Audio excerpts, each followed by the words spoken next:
Welcome to the slop farm. Enjoy the video. You start by confirming the key and symptoms. Does the cylinder turn, stick, or refuse to insert? Once confirmed, gather the Smart Key tool, a T15 Torx, Phillips, a thin flat pry, and graphite or spray lubricant.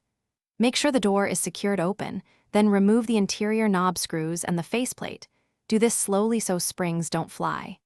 As you lift the knob, note the orientation of any tailpiece or cam. It matters on reassembly and for diagnosing binding problems. Once the knob and faceplate are off, remove the cylinder retaining clip or Torx screw and pull the cylinder free. Inspect the cam, tailpiece, pins, and springs for wear or debris. If pins bind, use the Smart Key tool with the original key to reset or rekey the lock. Insert the key, rotate 90 degrees, insert Smart Key tool, then remove and test. Make sure to clean pin chambers with compressed air or a pick, and apply a light graphite lubricant to improve movement. Put the cylinder back into the housing, align the tailpiece with the cam slot, and reinstall the retaining clip and interior knob. Tighten screws just enough to eliminate play. Do not over-torque.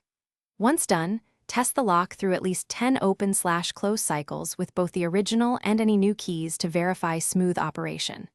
If you still feel binding or intermittent lock, check tailpiece alignment and cam wear. If problems persist, replace the cam or consult a locksmith for a deeper parts repair.